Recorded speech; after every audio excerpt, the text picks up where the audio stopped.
National Olympic Committee of Kenya, NOC, has come to the rescue of the national men's sevens rugby team that will next week seek to bag a ticket to the Tokyo 2020 Olympics. And as Sean Kadovile's reports from the RFUA grounds, the Shujaa squad for the qualifiers has been named.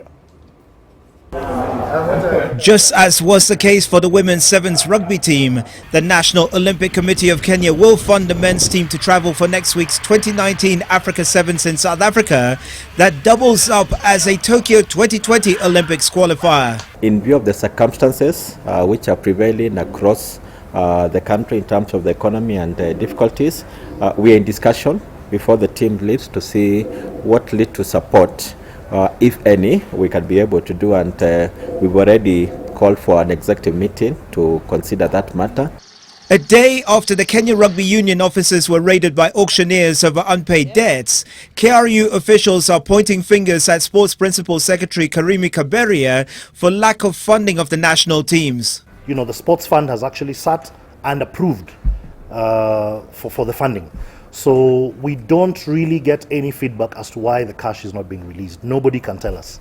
And what we have found is when you talk to the Sports Fund administration, when you speak to the CS's office, everybody points a finger to the final administrator, who is the PS. For the Olympic qualifiers, Coach Paul Feeney has blended experience and youth as Shujaa seeks to emulate their female counterparts by bagging an Olympic ticket. Speedster Billy the Kid Odhiambo is the surprise inclusion in the squad that will be captained by Andrew Amondi.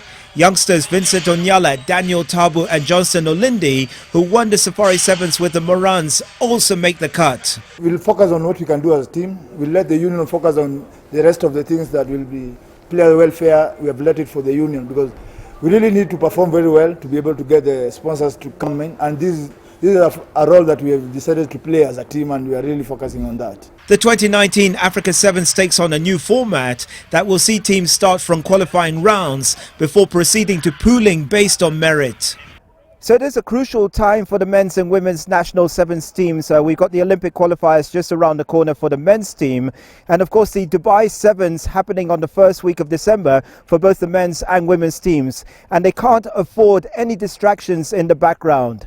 Sean Kadovile's NTV at the RFUA grounds.